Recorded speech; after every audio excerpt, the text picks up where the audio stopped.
The building shook at 3 o'clock in the morning. It wasn't an earthquake. It was the sound of concrete cracking like old bones. I woke up with dust in my mouth and the ceiling fractured above my head. At 65 years old, I've seen a lot of things, but I never imagined my home would become a death trap. The firefighters arrived shouting, "Evacuate! Evacuate now!" I ran down the stairs barefoot, grabbing only my purse and a photo of my daughter when she was a little girl. Outside, under the red lights of the police cars, an inspector sealed the entrance with yellow tape. Condemned building, risk of total collapse. 32 years living in that apartment. 32 years of memories buried under rubble. And there I was, out on the street, with nothing but the clothes on my back. I called Beth, my only daughter, my blood, the woman to whom I gave everything, even when I had nothing to give. The phone rang 5 times before she answered in an irritated voice. "Mum, it's 4 o'clock in the morning." I explained everything. The collapse, the evacuation, the firefighters, the inspector. I told her I just needed to stay with her for a few days, just until I found something. There was a long silence, too long. Then I heard Robert's voice, my son-in-law, in the background. "Tell her no. You know how she is. She'll stay forever." Beth sighed. "Mum, it's just that Robert's right. We have our routine. The kids have their activities. We can't interrupt everything for—" She didn't finish the sentence. She didn't need to. I hung up with trembling hands. I drove to their house anyway. I had nowhere else to go. I rang the doorbell. Robert opened the door just a crack, blocking the entrance with his body. His face was a mask of annoyance. "Mary, we talked about this on the phone. It's not a good time." I pleaded with him. I told him I just needed the sofa. 1 week. Anything. He shook his head, with that look of superiority he's always had. "Look, I'm not going to beat around the bush. You'll disrupt our routine. The kids will lose their structure. And frankly, I don't have room for a parasite who brings nothing but drama and needs." Parasite. The word stuck in my chest like a rusty knife. I tried to respond, but Beth appeared behind him. My own daughter, the baby I nursed, the child whose scraped knees I bandaged 1,000 times. She looked at me with cold, distant eyes, as if I were an annoying stranger. "Mum, I already told you. We can't. Look for a shelter or something." And she closed the door. The sound of the deadbolt was the last thing I heard before I was left alone by the curb, under the light of the dawn. I walked back to my old car, a 2005 Toyota with a broken bumper and dead air conditioning. I sat in the driver's seat and looked at my hands. Wrinkled hands, sun-stained, misshapen by decades of hard work. Hands that cleaned other people's houses, hands that cooked thousands of meals, hands that took care of children who weren't mine while my own daughter grew up without me. And now those hands had nothing. No home, no family, no dignity. The crying came in violent waves, sobs that shook my whole body. I cried for the lost apartment. I cried for the daughter who rejected me. I cried for the years wasted believing that sacrifice meant something. But what hurt the most was remembering why Beth hated me so much. Because for 30 years, I wasn't there for her. Not because I didn't want to, but because I was busy being a mother to another boy. A boy named Sam, the son of my employer, Lucille. I was his nanny, his everything. From the day he was born until he turned 18, I was the one who took care of him, the one who soothed his fevers, the one who took him to school, the one who taught him to read, the one who dried his tears when the kids made fun of him for being a little overweight and wearing glasses. Lucille was always traveling, building her business empire. And I stayed in that huge mansion, raising her son as if he were my own. Better than my own. Beth complained 1,000 times. "You're always with that rich kid. You're never with me." She was right. I worked Monday through Saturday, 12 hours a day, sometimes more. I would come home exhausted, just to sleep and leave again. Beth's birthdays, school plays, the nights when she had nightmares. I wasn't there. I was with Sam, reading him stories, making his favorite meal, being the mother that Lucille couldn't be. And Beth grew up hating me for it, hating me for choosing a stranger over her, hating me for selling my motherhood to the highest bidder. I couldn't blame her. I hated myself for it too. But I needed the money. Her father left us when she was 3 years old. I was a woman with no education, no family, no options. The job with Lucille paid well, very well. It allowed me to give Beth a good school, decent clothes, food every day, a life I never had. I thought that would be enough. I thought money would compensate for my absence. I was wrong. Beth never forgave me. And now, decades later, that resentment blossomed in her cruel rejection, in that poisonous word, parasite. I spent 3 days sleeping in my car, parked in different spots so the police wouldn't bother me. I used gas station restrooms to wash my face. I ate what I could buy with the few dollars I had: bread, bananas, water. My body ached. My bones cracked. At 65 years old, sleeping in a car seat is torture, but I had no alternative. I called old friends. They all had excuses. "Oh, Mary, what a shame. But right now we're remodeling. My son just moved back home. There's no space." "Have you tried your daughter?" Yes, I tried my daughter.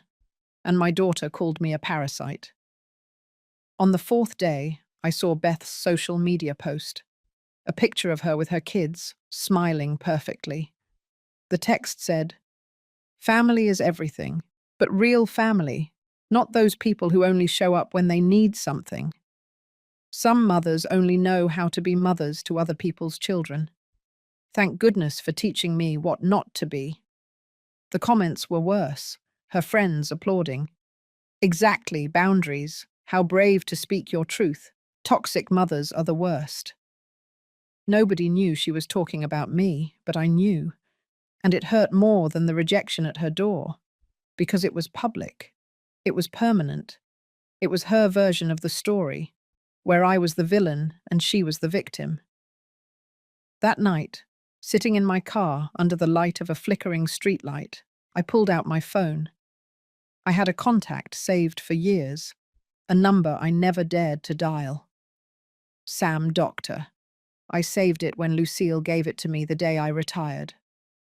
"Mary, if you ever need anything, anything at all, call my son. He will never forget you." I never called, because of pride, because of shame, because I didn't want to be that old employee asking for favors. But now I had no pride. I had no shame. I only had desperation. With trembling fingers, I dialed the number. It rang once, twice, 3 times. "Hello?" The voice was deep, confident, with that professional tone of someone used to making important decisions. For a second, I couldn't speak. It had been nearly 15 years since I last heard that voice. The last time. Sam was 18 and about to leave for college. Now he was a man, a famous cardiovascular surgeon, a millionaire, and I was just the old nanny who changed his diapers. "Hello, who is this?" he insisted. I swallowed. "Sam, it's me, Mary." The silence on the other end lasted barely a second, but it felt eternal. Then his voice changed completely. It became warm, almost boyish. "Mary, Mary." It's been so long. How are you? Where are you? Why did you never call? His enthusiasm broke me. Tears sprang without permission. Sam, forgive me for calling like this. Suddenly, but I couldn't finish. Crying choked me. Mary, breathe. Calm down. What happened? Tell me. His voice was so gentle, so worried. I told him everything. The collapsed building, the loss of the apartment, the call to Beth, the rejection from Robert. The door closed in my face. The word parasite, the days sleeping in my car. Everything came out in an unorganized torrent of pain. Sam listened without interrupting. When I finished, there was a brief silence. Then his voice sounded different, harder, with contained anger. Give me your exact location, right now. I gave him the address of the gas station where I was parked. Don't move from there, I'm coming. Give me 40 minutes. Mary, listen to me carefully. You are not going to spend one more night in that car. Do you hear me? Not one more night. He hung up before I could answer. I stared at the phone, unable to believe what had just happened. Sam was coming. The boy I raised. The boy who called me Mama Mary when his mother wasn't around. The boy I taught to ride a bike. The boy who cried in my arms when the other children made fun of him. That boy was now a powerful man, and he was coming to rescue me. For the first time in days, I felt something like hope, but I also felt fear. What if he had changed? What if money and fame had turned him into someone cold? What if he was just coming out of obligation, out of pity? 35 minutes later, I saw the lights. It wasn't a normal car. It was a huge, shiny, black SUV, the kind you only see in movies. Tinted windows, perfect tires. Behind it came another identical vehicle. The SUV parked in front of me, and a man in a dark suit got out of the driver's seat. He opened the rear door and Sam stepped out. My Sam. But he wasn't the slightly overweight boy with glasses I remembered. He was a tall, fit man, with perfectly styled hair, and a watch that probably cost more than everything I'd owned in my life. He wore an impeccable grey suit, a white shirt, and he had that presence that only people accustomed to power possess. But when he saw me, his face transformed. His eyes filled with tears. He ran toward me and hugged me as if he were a child again. Mary, my Mary. His voice broke. He squeezed me against his chest, and I felt his heart beating fast. He smelled of expensive cologne and success, but his embrace was the same as when he was 5 years old and afraid of thunderstorms. We stayed like that, hugging in the middle of the gas station parking lot, while the chauffeur and 2 bodyguards waited respectfully to the side. Forgive me for not calling sooner, he whispered. Mom told me you had moved, that you wanted your space, that you didn't want us to bother you. I looked for you on social media, but I couldn't find you. I thought you wanted to forget about us. I shook my head, unable to speak. He pulled back a little and looked into my eyes. His eyes were the same, clear, honest, full of kindness. It doesn't matter. I'm here now, and I swear to God that no one, ever again, is going to treat you like that. He took my arm gently, as if I were made of glass, and guided me toward the SUV. The chauffeur, a man named Dave, greeted me with respect. Mrs. Mary, it's an honor. The doctor talks about you all the time. Sam helped me into the back seat. The interior was like another world. Soft leather, screens, perfect air conditioning. There were bottles of mineral water and even a folded blanket.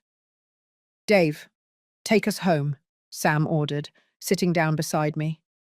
Then he turned to me. But first, I need to know something. Where does your daughter live? The one who closed the door on you. I gave him Beth's address. I saw something darken in his gaze. Perfect. Let's go there first. I tried to stop him. No, Sam. I don't want to cause trouble. He took my wrinkled hand in his. Mary, you raised a boy who wasn't yours as if he were your own son. You gave me love, patience, dedication. You sacrificed time with your own family for me, and now that family treats you like trash. No, Mary, this is not going to stand. During the drive to Beth's house, Sam told me about his life. After college, he went to medical school. He specialized in cardiovascular surgery. He opened his own clinic. Now he had 3 clinics in different cities. He operated on celebrities, politicians, business executives. He charged amounts I couldn't even imagine. A complex surgery pays me between $50,000 and $150,000, Mary. And you know what motivates me every time I enter an operating room? I remember you. When you took care of me when I was sick. How you taught me that taking care of others is the most important thing. You taught me to be a doctor, even if you don't know it. His words made me cry again. This successful man, this millionaire surgeon, was giving credit to me, the uneducated domestic worker.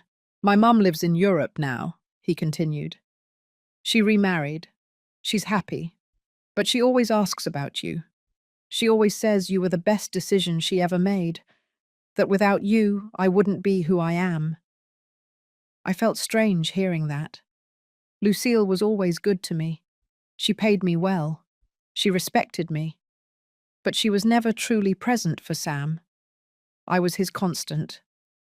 I was the one who was there at every stage. And now, decades later, that boy was giving everything back to me, multiplied. And you, Sam, do you have family? He smiled sadly. Divorced, no children. My ex-wife said I was married to my job. She was right. But you know what, Mary? My work saves lives, and now it's going to save yours. We arrived at Beth's neighborhood. It was one of those middle-class residential developments with identical houses and small lawns. The SUV and the security vehicle caused an immediate stir. Neighbors came out to their windows. Some opened their doors. Dave parked right in front of Beth's house. Sam got out first and helped me out. The bodyguards positioned themselves discreetly nearby. Ready? Sam asked me. I wasn't, but I nodded anyway. We walked to the door. Sam rang the doorbell firmly. I heard footsteps inside. Robert's voice grumbling, "Now, who the heck is it?" He opened the door with an annoyed look. That expression died instantly when he saw Sam. Tall, elegant, with a presence that demanded respect. Behind him, the gleaming SUV and the bodyguards. Robert blinked in confusion. Yes? Sam didn't smile. His voice was ice cold. Good evening. I am Dr. Sam Roman, cardiovascular surgeon, and I've come to talk about Mary. Sam pronounced every word with a cutting clarity. Robert stared at him without understanding. Then he saw me standing behind Sam. His face went from confusion to discomfort. Mary, what do you have to do with... Beth appeared behind him, wiping her hands on a kitchen towel. When she saw me, her expression hardened. Mom, we already told you we can't help you. Now you bring strangers to our door. Sam stepped forward, not aggressive, but firm. I am not a stranger. I am the boy this woman raised for 18 years. The child she fed, cared for, educated, and loved while her own mother worked. The boy who called Mary, Mum, when he had nightmares. And I just found out that you left her to sleep in a car after her building collapsed. The silence that followed was brutal. Beth opened her mouth, but no sound came out. Robert tried to regain his composure. Look, sir, you don't understand the family situation. This is not... Sam interrupted him. No, you don't understand. This woman sacrificed time with her own daughter to take care of me.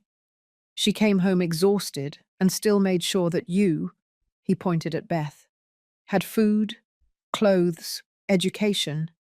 She worked until her back was destroyed to give you a better life. And when she needed you most, you slammed the door in her face. Your husband, he looked at Robert with contempt, called her a parasite. Robert turned pale. I never... That was taken out of context. Sam pulled out his phone. I have a recording of that conversation. Mary showed it to me. Do you want me to play it here, in front of your neighbours? The neighbours, indeed, were watching, some with cell phones in hand, recording, others just watching the spectacle. An armoured SUV, bodyguards, a millionaire doctor confronting a family. This was better than any soap opera. Beth finally found her voice. That boy she raised was you. And you know what? While she was raising you, I was alone. She was never at my birthdays. She was never at my graduation. She was never at my wedding. She was always with you, with the rich kid. I was her daughter, but you were her priority. Her voice trembled with years of accumulated resentment. Sam looked directly at her. You're right, and that was unfair to you. But do you know why she did it? Because your father abandoned you two. Because she was a single woman, uneducated, with no options. Because that job paid her enough to give you a decent life. She didn't abandon you because she wanted to. She abandoned you to save you. Beth shook her head, tears running down her cheeks. That doesn't change that she was never there. That I grew up feeling like second best. That now she shows up needing help after years of choosing someone else over me. Sam sighed. When he spoke again, his voice was softer but no less firm. I understand your pain. I really do. But pain doesn't justify cruelty. She lost her home. She's living in a car. She's 65 years old. And instead of helping her, you humiliated her publicly on social media. I saw your post. Some mothers only know how to be mothers to other people's children. Coward. If you had something to say to her, you say it to her, not to the world. Beth turned red. I didn't. That wasn't... Sam raised his hand. Save your excuses. I didn't come here to judge your relationship with your mother. I came to make sure you know something very clearly. Mary no longer needs anything from you. Ever again. I will take care of her. She will have a home better than this one. She will have financial security. She will have dignity. Everything you denied her. Robert tried to regain some authority. Hey, you can't come here. Sam turned to him with a look that instantly silenced him. I can't what? I can't defend the woman who was more of a mother to me than anyone. The woman who taught me to have compassion, something that clearly no one taught you. You called a woman who worked her whole life a parasite, a woman who never asked for anything until she had no choice. And when she finally asked for help, you spat in her face. Sam's voice rose in volume. The neighbours moved closer. You want to know who the parasite is here, Robert? I did a little research before coming. Part-time job. A 2016 car that your mother-in-law helped you pay for. This house is in Beth's name, bought with her grandmother's life insurance money. But you have the audacity to call someone else a parasite. Robert turned purple. You don't know anything about my life. You have no right. Sam laughed without humour. I have every right, because unlike you, I value what this woman did for me. And I'm going to make sure everyone knows what kind of people you are. He took out his phone again. I have 2 million followers on social media. I am a public figure. If I tell this story, your name, Robert Vega, will be marked forever. Your wife, Beth, will be known as the daughter who abandoned her mother on the street. Is that what you want? Beth stepped forward, panic in her eyes. No, please don't do that. My business. I have clients. This could. Sam looked at her coldly. Exactly. It could ruin your life, the same way you ruined your mother's peace of mind. But you know what? I'm not going to do that. You know why? Because Mary taught me to be better than that. He turned toward me, his expression softening completely. Mary, do you want to say something to your daughter? I looked at Beth. My girl, the baby I carried, the child I raised between double shifts and infinite exhaustion, the woman who had become a stranger. I had so many things to say, so much accumulated pain, so much regret. But when I opened my mouth, only one sentence came out. Beth, I always loved you, even when I didn't know how to show it, even when I chose wrong. But now I understand that I can't force you to love me back. So I release you. Live your life. I will live mine. Beth sobbed. Mum, I didn't mean to. It's just that Robert said. Sam interrupted her. It's always Robert's fault, isn't it? You make the decisions he wants, but when there are consequences, it's his fault. Grow up, Beth. Take responsibility for your choices. He took my arm gently. Let's go, Mary. There's nothing here for you anymore. As we walked back to the SUV, Beth yelled, Mom, wait. We can talk. Maybe there is space. I didn't turn around. Sam opened the vehicle door for me. Before I got in, he turned to Beth one last time.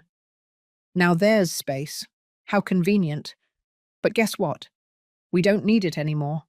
Have a good life. We got into the vehicle. Dave pulled away.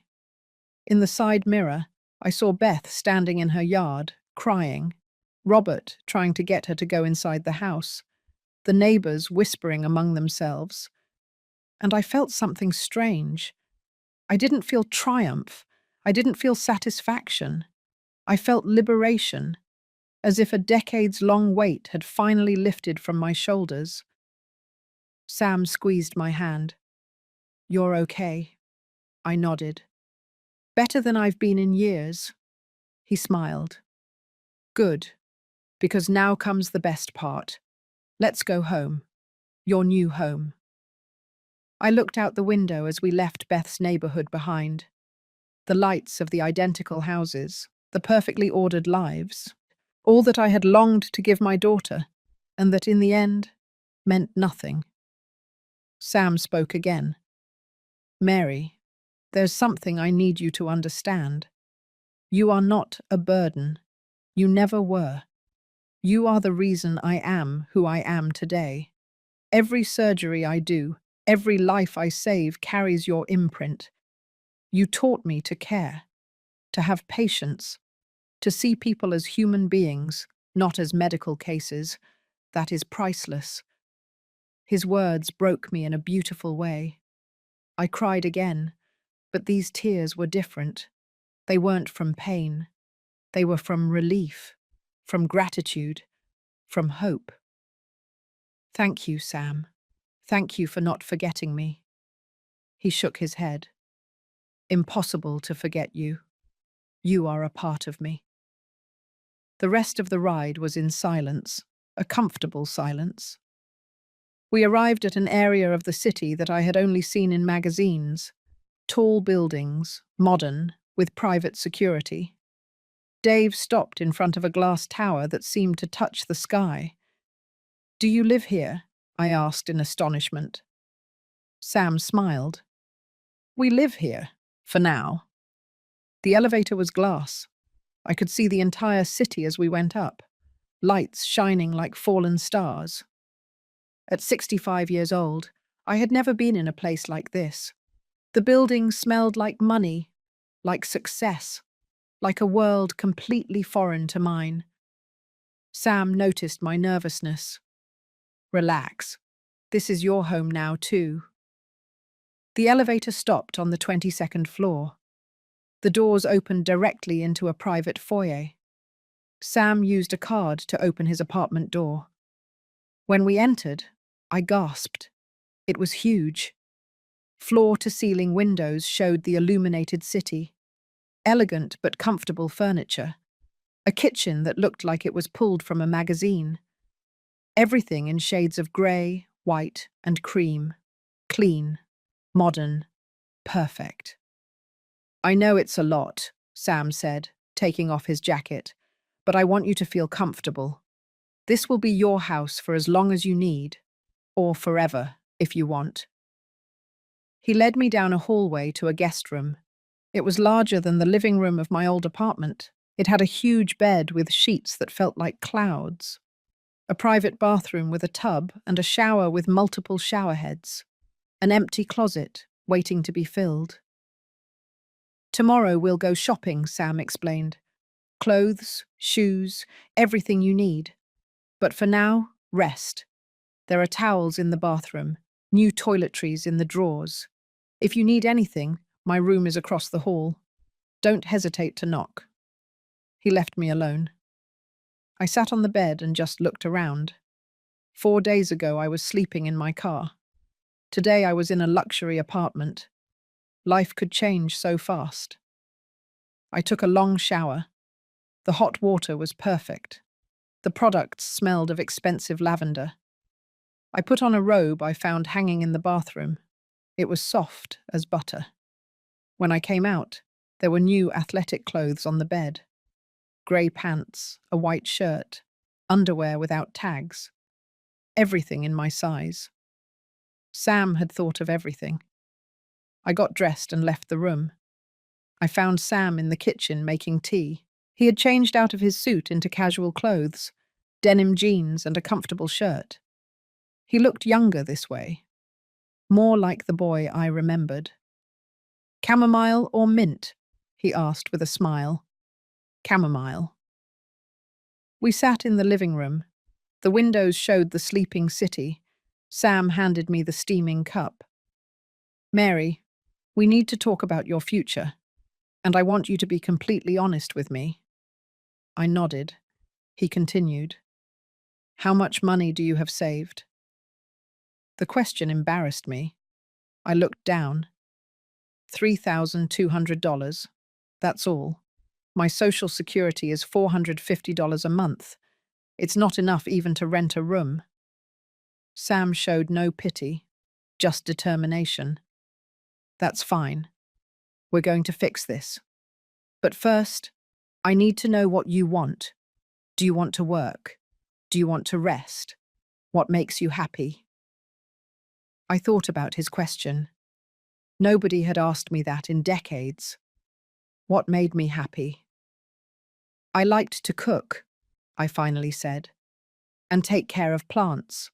I had a small garden on my apartment balcony. Tomatoes, herbs, flowers. It was my escape. Sam smiled. Perfect. Then this is what we are going to do. Tomorrow we open a bank account in your name. I'll put $50,000 in it. No, listen to me. He raised his hand when I tried to protest. It's a gift, not a loan. You won't have to pay it back. It's the least I can do after everything you did for me. $50,000. It was more money than I had ever seen in my life. Sam, I can't accept. He leaned forward. Yes, you can. And you will. Because I earned that in a week, Mary. 1 week. And for you, it means security. It means dignity. It means never having to beg for a place to sleep again. Tears rolled down my cheeks again. I don't know how to thank you. Sam shook his head. You already paid me. With years of your life. With unconditional love. With sacrifice. Now it's my turn. He got up and went to his study. He came back with a folder. Besides the money, I have a proposal. My clinic needs someone to manage the hospitality area, someone to make patients feel comfortable, to talk to the families, to bring human warmth to a medical environment. You are perfect for that. The salary would be $3,000 a month. Flexible hours, no heavy physical work, just being you. $3,000 a month. It was almost 7 times my social security. Are you serious? Sam nodded. Completely, think about it. You don't need to answer now. Take your time. That night, I slept in a bed that felt like it was made of clouds, for the first time in weeks. I had no nightmares. I didn't dream of collapsing buildings. I didn't dream of closed doors. I dreamed of gardens, of ripe tomatoes, of orange flowers opening to the sun. I woke up to the smell of coffee. Sam was already up, dressed in gym clothes. Good morning. I have surgery at 10 o'clock. But first we'll go have breakfast and go to the bank. Ready? I put on the athletic clothes he had left me. In the bathroom mirror, I saw myself differently. I was still an old woman with wrinkles and hands deformed by work. But there was something new in my eyes, something like peace. We went to a fancy restaurant where everyone greeted Sam with respect. Dr. Roman, great to see you. He ordered for both of us, eggs Benedict, fresh fruit, fresh juice, food that I had only prepared for others, never tasted. While we ate, Sam told me his plans. I'm going to look for an apartment for you, something comfortable, with a balcony for your plants, in a safe building. It will take a few weeks. So in the meantime, you'll stay with me. But I want you to have your own space, your independence. I tried to protest again, but he was firm. Mary, let me do this. Please. It makes me happy. It makes me feel like I'm repaying even a fraction of what I owe you. After breakfast, we went to the bank. Sam spoke with the manager personally. In less than an hour, I had a new account with $50,000 deposited. They gave me a gold debit card. The manager treated me like I was someone important. Because I was with Sam. Because money makes you visible. Then we went shopping. Sam took me to stores I had never entered. Elegant yet comfortable clothes. Peach-colored dresses, beige, green. Soft blouses. Pants that fit me well. Comfortable but pretty shoes. Skin care products, makeup. Choose whatever you want, Sam insisted every time I hesitated because of the price. Don't look at the tags. If you like it, we're taking it. We spent more than $5,000. I felt dizzy, guilty, but also excited in a way I hadn't felt in years. Back in the apartment, with all the shopping bags, Sam received a call. His expression changed. He became serious. Are you sure? When did that happen? He hung up and looked at me. It was my private investigator. I asked him to monitor the situation with your daughter. My stomach tightened. What happened? Sam sighed. Beth's post about you. People in her neighborhood identified her. They started sharing the story. Someone recorded our confrontation last night. The video is going viral on local social media. People are attacking Beth in the comments. Her baking business is receiving negative reviews. And Robert was suspended from his job. Apparently, someone sent the video to his boss. I felt a mixture of emotions. Part of me felt satisfaction, justice. But another part, the maternal part that never dies, felt concern. Is she okay? Sam studied me. You care? After everything she did to you, you still care. It wasn't a question. It was an observation. She's my daughter, I said simply. Sam sensed it. I knew. And that compassion is exactly why you are special. But Mary, she needs to face the consequences of her actions. You can't save her from this. He was right. I knew it. But a mother's heart doesn't understand logic. Has she tried to contact me? Sam shook his head.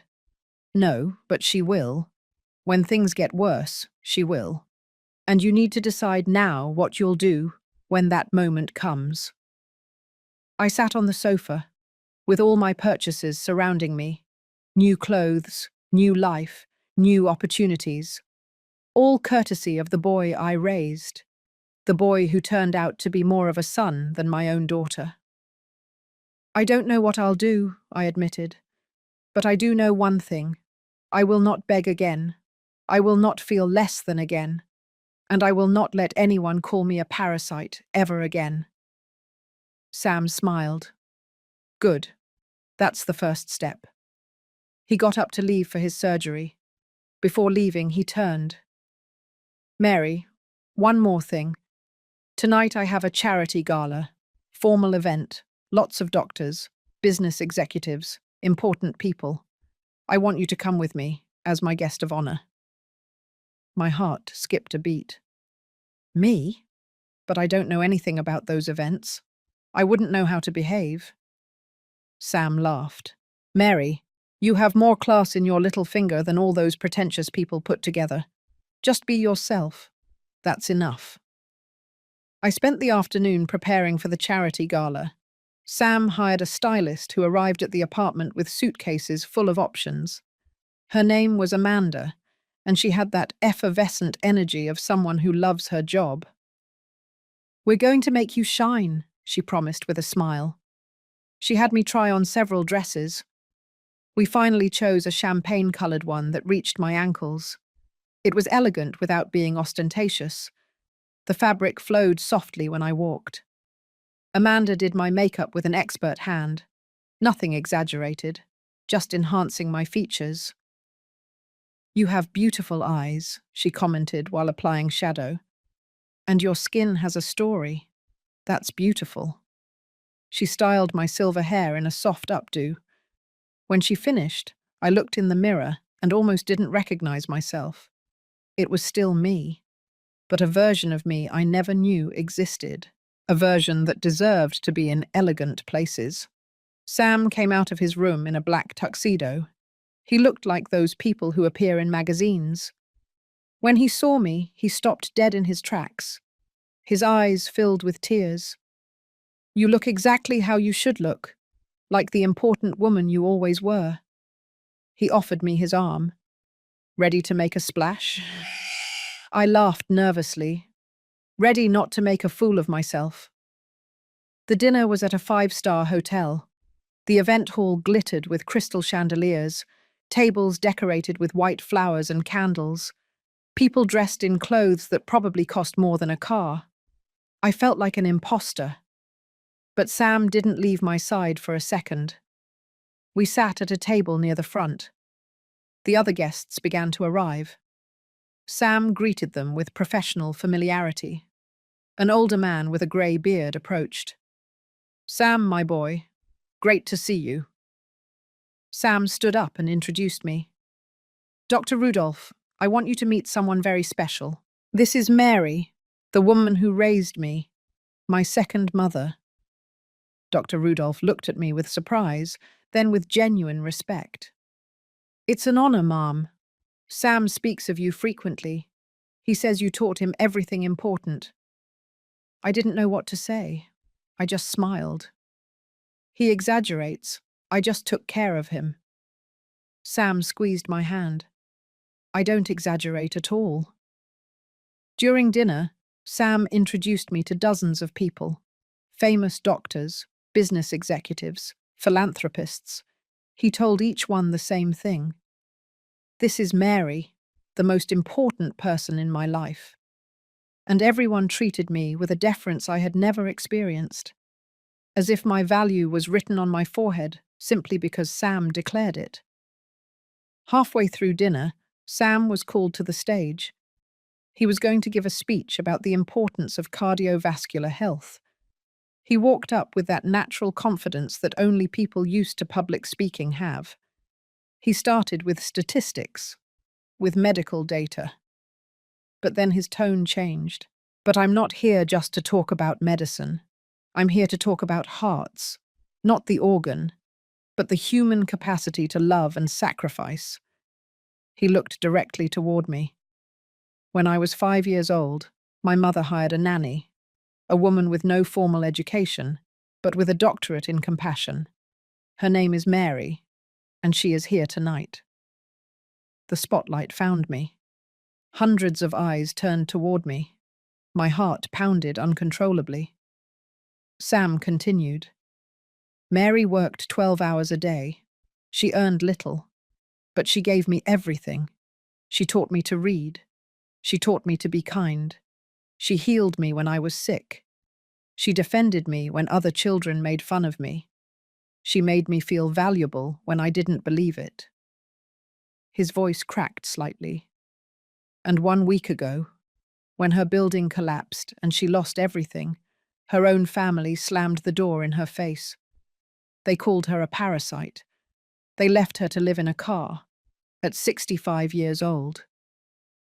A murmur of indignation ran through the room, but Mary is stronger than that, and I had the honor of being able to return to her, even a fraction of what she gave me, because that's what we should do, honor those who shaped us, not when it's convenient, but when they need it most. The room erupted in applause. People stood up, everyone looking at me, everyone applauding. And I simply cried, not from sadness, but from something I had never felt.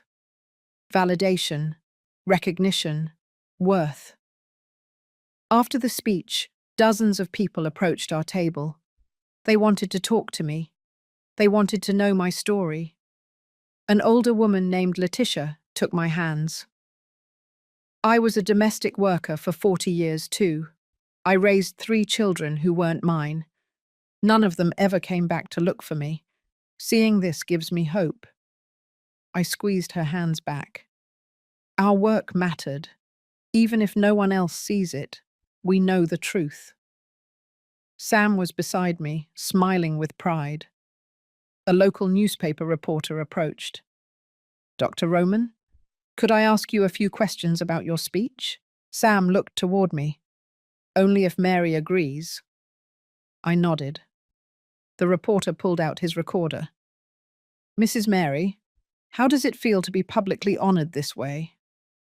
I thought about the question. I feel seen. For the first time in my life, I feel seen. The interview was brief, but the reporter seemed genuinely moved. This story needs to be told, he said before leaving. People need to know that care work has value. When dinner ended, Sam and I went out onto the hotel balcony. The city spread out before us like a sea of lights. How do you feel? Sam asked. Overwhelmed, grateful, confused, happy, all at the same time. Sam leaned on the railing. Mary, there's something else I want to give you, but I need your permission first. I looked at him curiously. What is it? He took a deep breath. I want to establish a fund in your name, the Mary Marquez Fund for Domestic Workers. It would help women in situations like yours, women who dedicated their lives to caring for others and now need help. Scholarships for education, emergency assistance, legal support, all in your name. The magnitude of what he was proposing left me speechless. Why would you do that? Sam looked at me with those sincere eyes. Because your story shouldn't be unique. Because there are thousands of women like you who deserve dignity. And because I want your legacy to be bigger than the pain you suffered.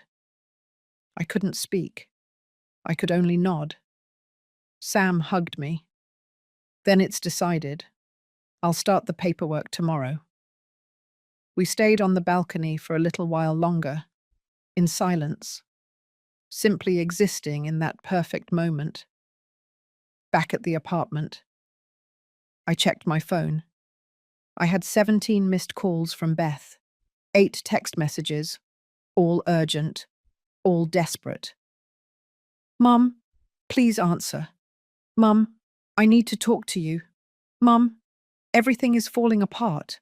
Mum, forgive me. I showed the phone to Sam. He didn't say anything. He just waited for my decision. I'm not going to answer, I finally said. Not yet. I need time for myself. To heal. To find out who I am when I'm not taking care of someone else. Sam nodded with approval. Wise decision. That night, in my guest room that now felt like my room, I sat on the bed with my purchases from the day. New clothes, new shoes, beauty products, tangible symbols of a new life. But what I had truly gained was not material. It was something deeper. It was the understanding that my worth did not depend on how much I gave. It did not depend on being needed. It did not depend on sacrificing myself until I disappeared. My worth existed simply because I existed. And that truth, after 65 years, I finally understood. I fell asleep that night thinking about the fund that would bear my name, about the women it would help, about how my pain would be transformed into purpose. And for the first time in decades, I felt that my life had meaning beyond serving others. It had meaning for myself. I woke up the next morning to the sound of my phone vibrating. More calls from Beth. But there was also a message from an unknown number. I opened it. It was a photo. Beth and Robert in front of their house. There was red paint on the door. Cruel words. Elder abusers. Bad daughter. The message said, "Mum, this is what's happening. People are attacking us. Please, say something. Please, help us." I looked at the photo for a long time. Part of me felt pity, but another part, the part that was learning to protect itself, felt something different. Justice. I showed the message to Sam during breakfast. He studied the photo without emotion. "What do you want to do?" he asked. "I don't know," I admitted. Part of me wants to help her. She is my daughter. But another part remembers how she slammed the door on me, how Robert called me a parasite, how they left me to sleep in a car without a second thought. Sam poured coffee into my cup. "Mary, let me tell you something I learned in medicine. You can't save someone who is drowning if they are dragging you down. First, you have to ensure your own survival. Afterwards, if you want and can, you help." His words made sense. So I shouldn't answer. Sam shrugged. "I don't make those decisions for you. But I will tell you this. If you decide to help her, do it from a position of strength, not of need. Not because you are her mother and feel obligated, but because you, from your new life, choose to extend mercy. There is a big difference." I decided not to answer yet. Instead, Sam and I went out to look for apartments. We visited 5 options. All of them were beautiful, but none felt right until we arrived at the last one. It was an apartment on the 12th floor of a modern building. 2 bedrooms, spacious balcony with a view of a park. Large kitchen with an island. Natural light coming in everywhere. And the best part, the balcony already had structures for pots. "You can make a complete garden here," Sam said. "Tomatoes, herbs, all the flowers you want." I walked through the empty space, imagining my things there. My plants growing, the morning sun warming the living room. A quiet life that was mine. "This is it," I said. "This is my home." Sam smiled. "Then it's yours. We'll sign the contract this week." Back in the car, my phone rang again. This time it wasn't Beth. It was a number with an international code. I hesitated before answering. "Hello?" An elegant female voice with a European accent answered. "Mary? This is Lucille, Sam's mother." My heart skipped a beat. I hadn't spoken to Lucille in almost 15 years. "Mrs. Lucille," I said automatically, reverting to that employee tone I used with her. No, no, no, Lucille interrupted. I'm not your boss anymore. I'm your friend. Sam told me everything about your building, about your daughter. I'm devastated, Mary, and so proud of my son for doing the right thing. Her voice broke. I should have been more too. When you retired, I should have made sure you were okay. Forgive me. I didn't know what to say. Lucille had always been fair to me, but never close. Our relationship was professional, respectful, but distant. You have nothing to forgive, Mom. You always treated me well. Lucille sighed. I treated you like an employee, but I should have treated you like family, because that's what you were. You raised my son when I was too busy building my company. You gave him what I couldn't give him: time, attention, unconditional love, and I never thanked you enough. Tears ran down my cheeks. Raising Sam was an honor. He was a wonderful boy. Lucille laughed through tears. He was, and he became a wonderful man thanks to you. Mary, Sam told me you are going to create a fund in your name. I want to contribute. I am going to donate $100,000, and I want to be part of the board of directors. This project is important. $100,000. I couldn't even imagine that amount. Mrs. Lucille, I don't know what to say, she interrupted. Say yes, and stop calling me Mom. I'm Lucille, your friend. We hung up after talking a few more minutes. I told Sam about the call. He smiled with satisfaction. My mum has matured a lot. She realized what matters in life. And you always mattered, Mary, even if we didn't show it correctly. That afternoon, Sam had consultations at his clinic. He invited me to go with him. I want you to see the place and see if the job I offered you really interests you. I accepted. The clinic was impressive, modern, clean, with attentive staff. Sam introduced me to everyone. This is Mary. She will soon be part of the team. They showed me the facilities, the waiting rooms, the consulting rooms, the post-operative recovery area. There was a special room for families waiting during surgeries. It was empty except for a woman about 50 years old, sitting alone, twisting a handkerchief in her hands. She looked terrified. Sam had to attend to other things, so I stayed there. I approached the woman. Are you waiting for news about someone? She looked at me with red eyes. My husband. Open heart surgery. He's been in there for 4 hours. I sat down next to her.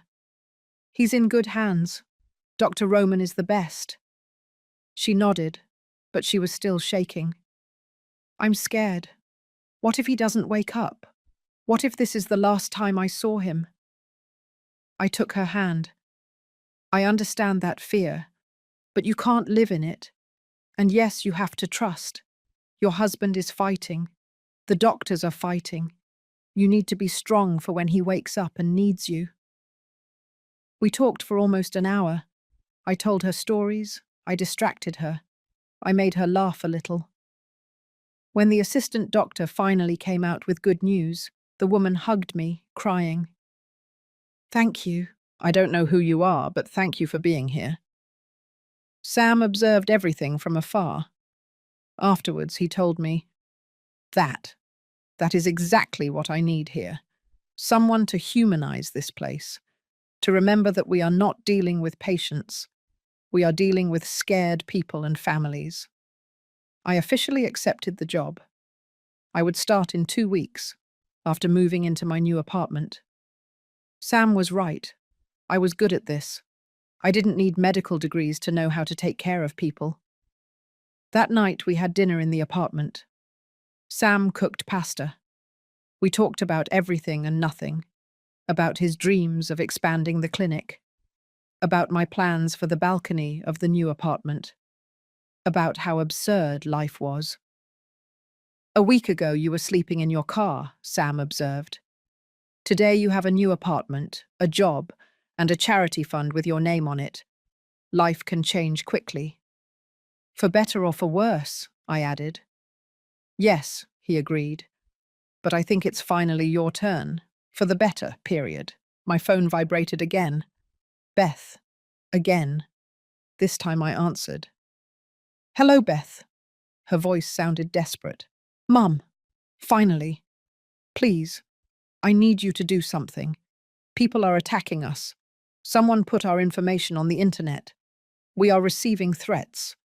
Robert lost his job permanently. My business is ruined. Please, you have to say something. You have to tell people this is a misunderstanding. I took a deep breath. It wasn't a misunderstanding, Beth. You slammed the door on me.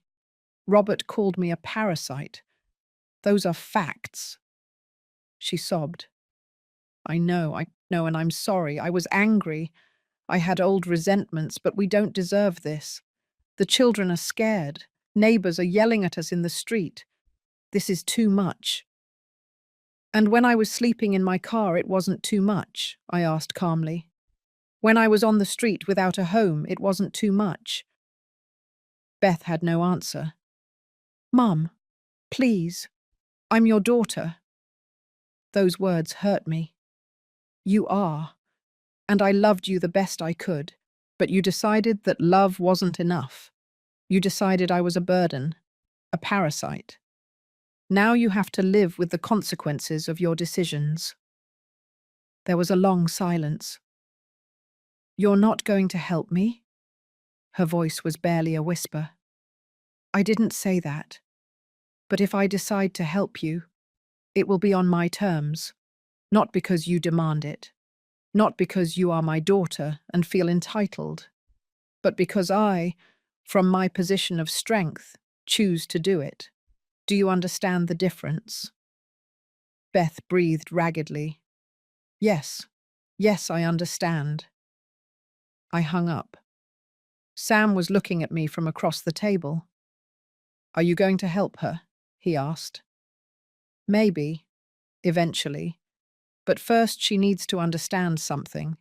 She needs to understand that actions have weight, that words hurt, that love is not unconditional when it comes to basic respect. Sam nodded. Wise decision. Don't rescue her too quickly. Growth comes from discomfort. That night I thought a lot about Beth, about the baby she was, about the girl my mother raised while I worked, about the resentful teenager who always blamed me for my absence, about the adult woman who rejected me when I needed her most, and about the desperate mother who was now pleading with me. The cycle of family pain is complicated. There are no clear villains, only hurting people hurting others. But now I had something I never had before.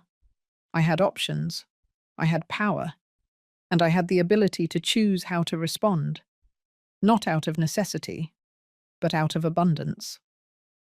The next few days were a whirlwind of activity. Sam and I signed the apartment contract. We bought furniture. I chose each piece carefully. A comfortable cream-colored sofa, a light wood dining table, pictures with tranquil landscapes.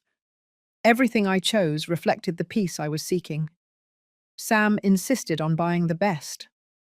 No cheap furniture that breaks in 2 years. I want you to have things that last. We also bought plants, dozens of them.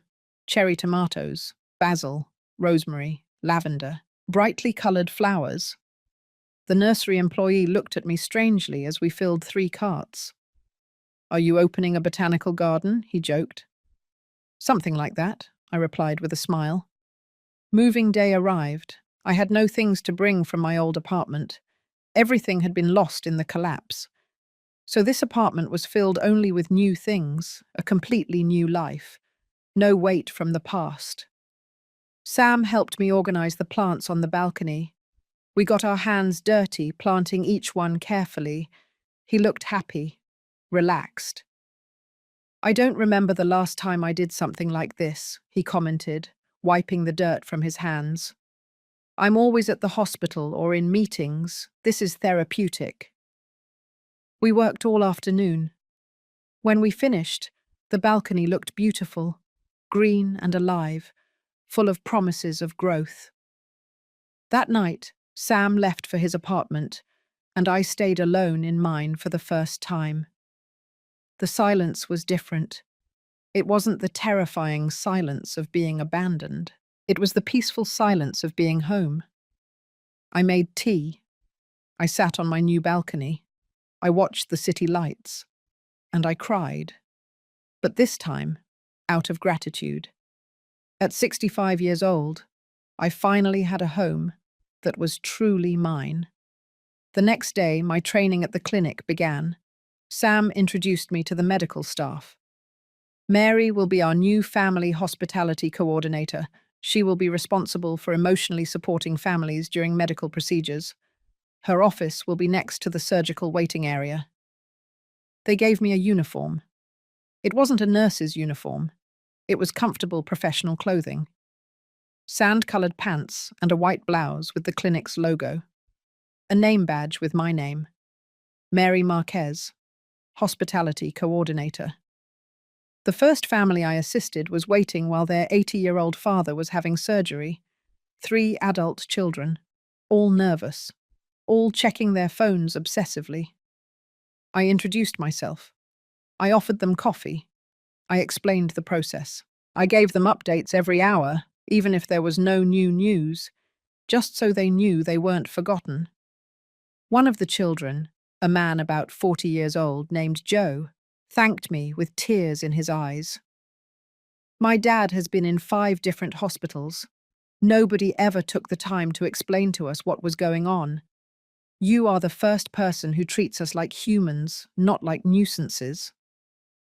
That comment reminded me why this job was important. During my second week at the clinic, an article about me came out in the local newspaper.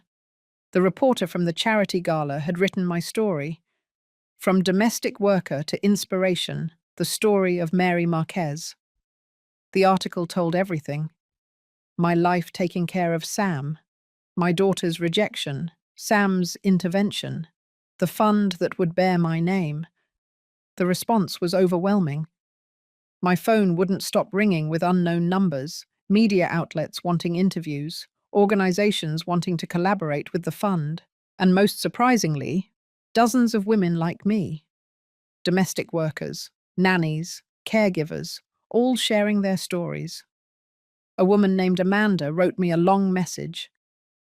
I worked 30 years for a family. I raised their 3 children. When I retired, they gave me $500 and never heard from them again. Seeing your story made me cry, because it made me feel like my work mattered, even if they forgot it.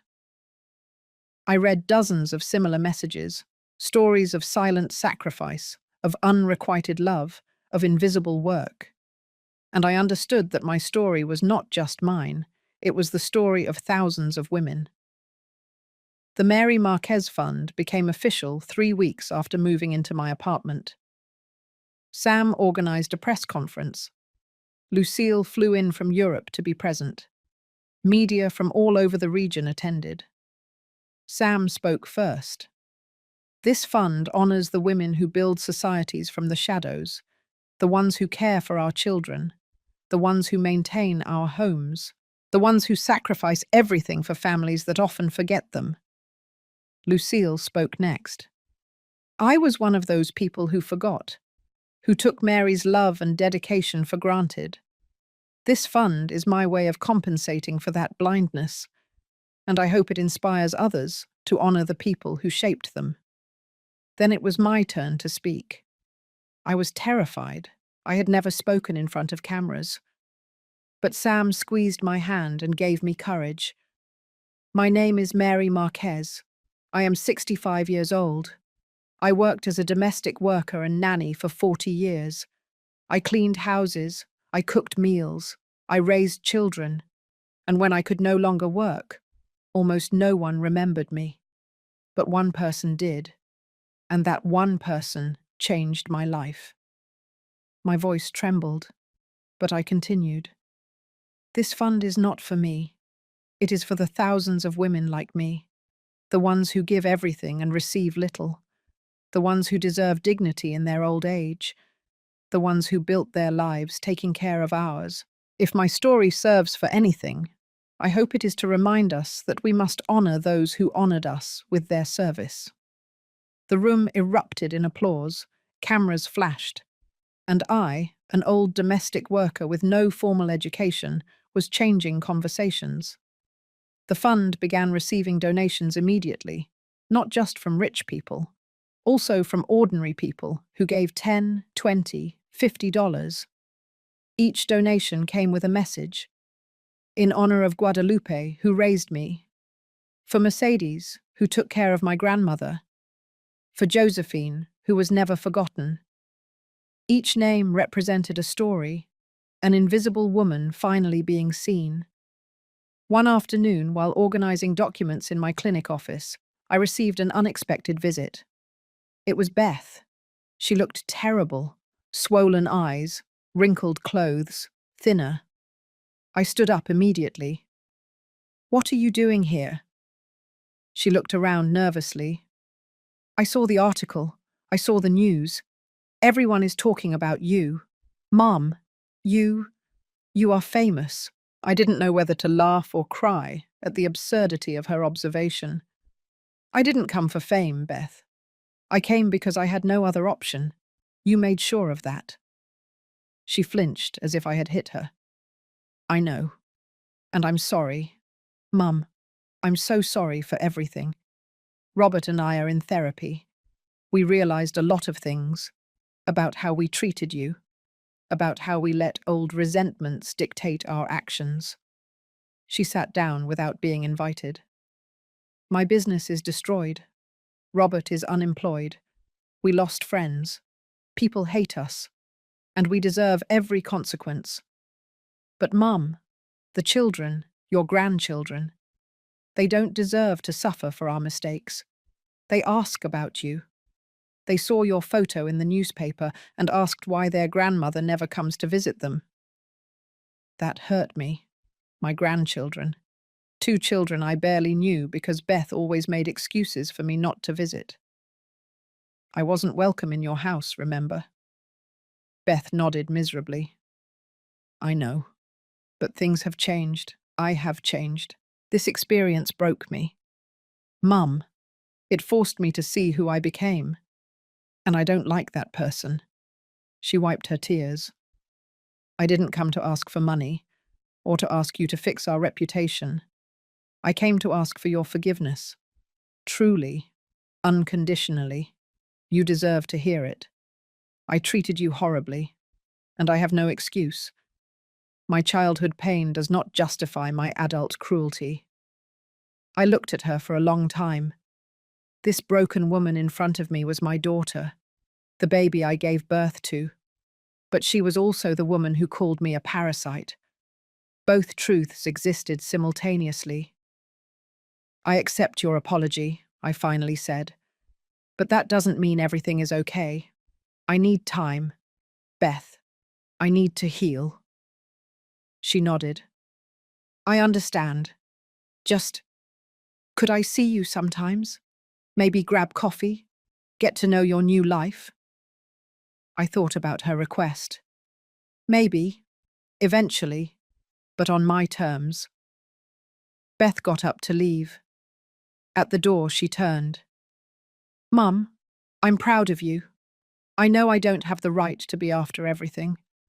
But I am. Look at everything you accomplished, everything you are doing.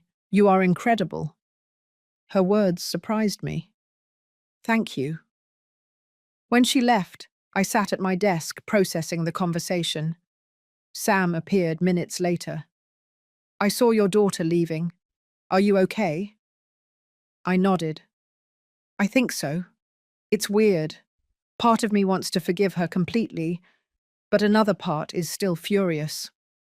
Sam sat down. "Both things can be true. Forgiveness is not a switch. It's a process, and you deserve to take all the time you need." He was right. That night in my apartment, I watered my plants under the stars. Some were already growing. The tomatoes had small flowers. The herbs smelled wonderful. Everything was growing, including me. 3 months after moving into my apartment, the Mary Marquez Fund had raised more than $500,000. Sam hired a full team to administer it. We had offices, staff, lawyers, social workers. We had already helped 27 women. Some needed medical assistance, others needed housing. Some wanted education to start new careers. Each case was different, but all the stories were similar. Women who gave everything and were left with nothing. My job at the clinic became my passion. Every family I attended to reminded me why this mattered. One day, an older lady named Letitia came in for a consultation. She recognized me immediately. "You're Mary, the one from the newspaper, the one with the fund." I nodded, smiling. "That's right." She hugged me without asking permission. "I worked as a domestic worker for 50 years. No one ever gave us a voice. You are giving us a voice. Thank you." Those moments made everything worthwhile. The pain, the rejection. Everything had led to this purpose. Sam and I had dinner together at least twice a week, sometimes in his apartment, sometimes in mine, sometimes at restaurants. Our relationship had evolved. We were no longer nanny and boy. We were chosen family. We were mother and son on the terms that mattered. During one of those dinners, Sam asked me an unexpected question. "Mary, did you ever wish you had more children?" The question surprised me. Sometimes I did. But after my husband left, I never had the chance. All my time went into working, and then it was too late. Sam toyed with his wine glass. "Do you consider me your son? I know I'm not biologically, but—" I interrupted him. "Sam, I consider you more my son than many mothers consider their biological children. I raised you. I loved you. I was there at every important stage. Biology does not define family. Love does." His eyes filled with tears. "I want to ask you something. Something important." He took an envelope from his jacket pocket. He opened it and showed me legal documents. "I want you to officially be my mother. Legally. I want adult adoption. I want your last name to be part of mine. I want that when people ask about my family, I can proudly say that Mary Marquez is my mother." I couldn't breathe. "Sam, He took my hands. "You gave me my childhood. Let me give you this. Let me honor you in this way. Please." I cried uncontrollably. "Yes, yes, 1,000 times yes." We hugged in the middle of the restaurant. People looked at us, but we didn't care. This moment was ours. The legal process took 6 weeks. When it was finally completed, we had a small celebration. Sam, Lucille, who flew in from Europe, and a few close friends. The judge who signed the papers said something beautiful.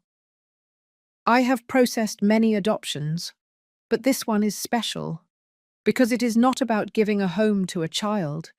It is about honoring someone who has already given so much." Sam was now officially Sam Roman Marquez, and I was legally his mother.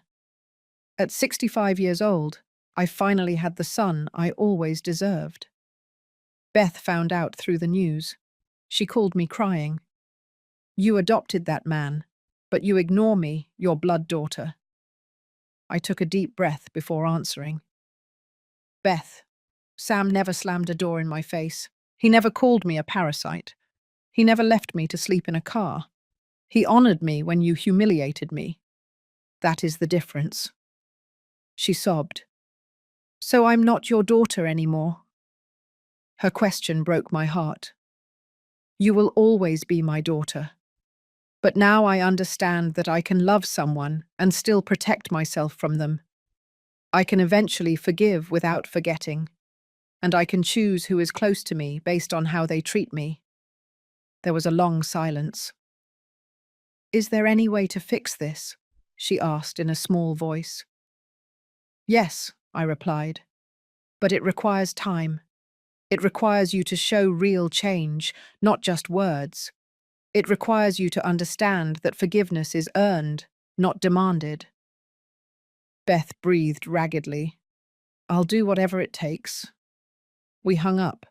Sam found me on the balcony afterwards, watering my plants. That was Beth. I nodded. She's hurting. Sam leaned on the railing. She's facing consequences. There's a difference. He was right. A few weeks later, Beth started sending me photos of her in therapy, of her volunteering at a homeless shelter, of her reading books about healing family relationships. I didn't respond to every photo, but I saw them, and slowly, very slowly, something in me began to soften. The Mary Marquez Fund organized its first annual event, a gala dinner to raise more money.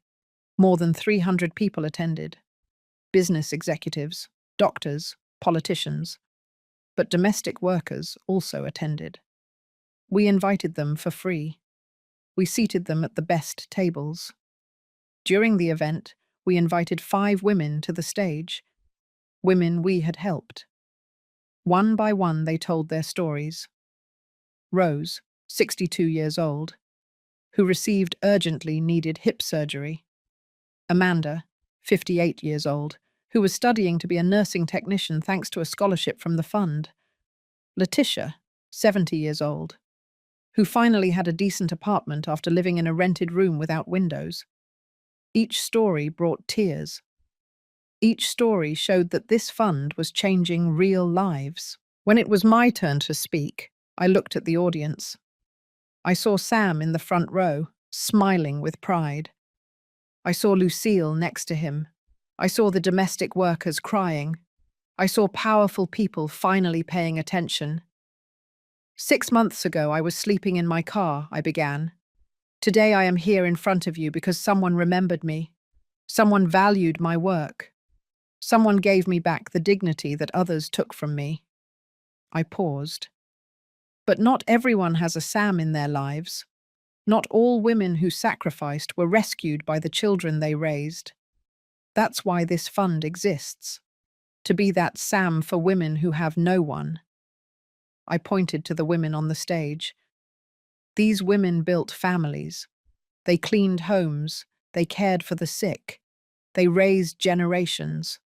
And when they could no longer work, they were forgotten. That ends now. As long as this fund exists, they will not be alone. As long as we have resources, they will have dignity. As long as we have a voice, their stories will be told. The applause was deafening. People stood up. Donations poured in all night. We raised $200,000 additional in a single evening. After the event, as Sam and I walked to the parking lot, we saw a figure waiting. It was Beth. Beside her, 2 small children, my grandchildren. The boy must have been about 7 years old, the girl about 5. They looked at me curiously. Beth spoke in a nervous voice. I know I shouldn't have come without calling, but the kids saw your picture in the newspaper again.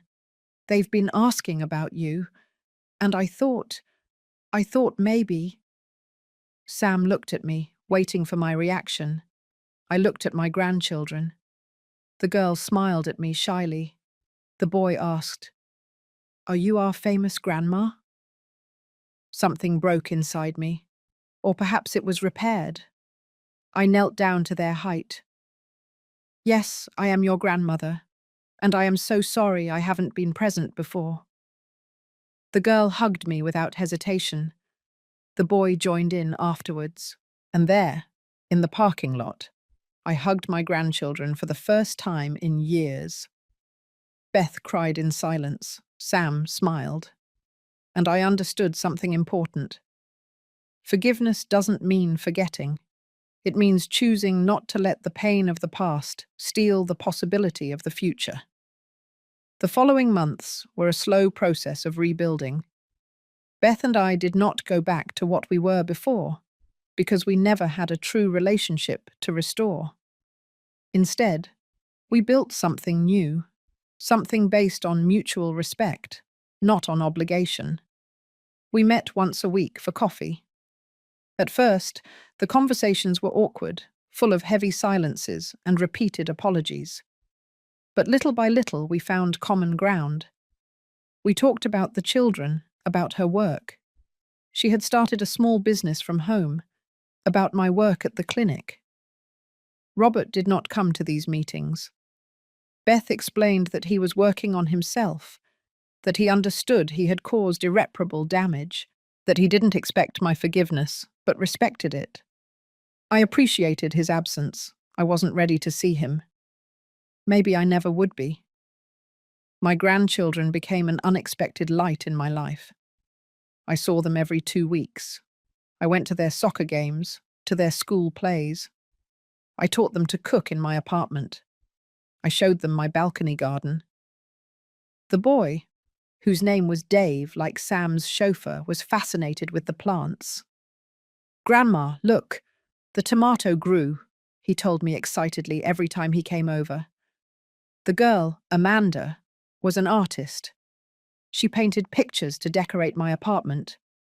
One showed an older woman surrounded by flowers. "That's you," she explained. "You are beautiful like the flowers." Those children gave me something I didn't know I needed. A second chance to be a grandmother. A chance to be present in a way I couldn't be with Beth. The Mary Marquez Fund continued to grow. We had already helped more than 100 women. The stories kept coming. Each one reminded me how important this work was. One afternoon, I received a letter from a woman in another state. Her name was Rose, and she was 72 years old. She wrote, "I worked 50 years for a wealthy family. When I retired, they gave me $1,000 and never called again. I saw your story on the news and cried for hours, because someone finally said out loud what we all feel, that our work mattered, that we deserve to be remembered. Thank you for giving us a voice." I kept that letter in my desk. I read it when I had difficult days. It reminded me why everything had been worth it. Sam and I became inseparable. We had dinner together. We traveled together to conferences about the fund. We celebrated every achievement together. He was the son I always dreamed of, and I was the mother he deserved. One day he told me something that stayed with me forever. "Mary, do you know what's the most ironic thing? Beth rejected you for taking care of me. But if you hadn't taken care of me, I wouldn't be here to rescue you. All your sacrifice returned multiplied, just not from where you expected." He was right. Life was strange like that. The pain on one side turned into a blessing on the other. Sacrifice transformed into purpose. Humiliation became a platform. Nothing was truly wasted. 1 year after my building collapsed, I organized a small gathering in my apartment. I invited Sam, Lucille, who was visiting, Beth and the children, and some of the women we had helped with the fund. We cooked together. We laughed. We told stories. At one point, I looked around my living room. Sam was playing with my grandchildren. Lucille was talking animatedly with Rose about her new life. Beth was helping me in the kitchen, working in silence but present. And the other women, all retired domestic workers, were sharing their experiences. This was my family now, not perfect, not traditional, but real, based on respect and genuine love. That night, after everyone left, I went out onto my balcony. The plants had grown beautifully. The tomatoes were ripe. The aromatic herbs filled the air. The brightly colored flowers attracted butterflies. Everything I had planted months ago was now flourishing. Sam came out to the balcony with me. He had decided to stay the night. "What are you thinking about?" he asked. I smiled. About how fast life can change. A year ago I was lost. Today I have a home, a job, a purpose. A family that chooses me. Sam put his arm around my shoulders. And we have you, which is much more valuable. We stood in silence, looking at the illuminated city. I thought about everything that had happened. The building collapsing, the door closed in my face, the word parasite, the nights in the car, the moment I dialed Sam's number, his arrival, the confrontation with Beth, the new apartment, the fund, the adoption. Everything had been necessary. Every pain had a purpose. Every humiliation had a reason, because it brought me here, to this moment, to this peace, to this life that was finally mine. You know what I learned? I told Sam. I learned that a person's worth doesn't depend on who needs them. It depends on who they are when no one is looking at them. I was good, even when no one noticed, even when I was paid poorly, even when I was forgotten. And that goodness eventually came back to me. Sam squeezed my shoulder. It didn't just come back, it multiplied. He was right. My goodness had returned multiplied by 100, in the form of this son who adopted me, in the form of this fund that helped so many, in the form of this second chance to live with dignity. The next day, I received a message from Beth. Mum, thank you for giving me another chance. I know I don't deserve it, but I'm going to spend the rest of my life proving to you that I've changed. I didn't respond immediately. I let the words sink in. Eventually, I wrote, Change is not proven with words. It is proven with consistent actions over time. I'm watching, and slowly I'm healing. She replied with a simple, It's all I can ask for. And it was true. Forgiveness was not a switch. It was a long road, with small steps, with occasional setbacks. But it was possible if both parties were willing to walk. 3 months later, the Mary Marquez Fund opened its first physical centre, a place where women could come for help, where there were social workers, lawyers, counsellors, resources, all free. Sam and I cut the inaugural ribbon. In front of us were dozens of women, all domestic workers or caregivers, all with stories similar to mine, all finally being seen. This centre is for you, I said into the microphone. For every woman who gave everything and felt she received nothing. For every woman who built other people's families while her own fell apart. For every woman who worked until her body broke and was then forgotten. You matter. Your work mattered, and you will never be alone again. The women cried. Some hugged me afterwards.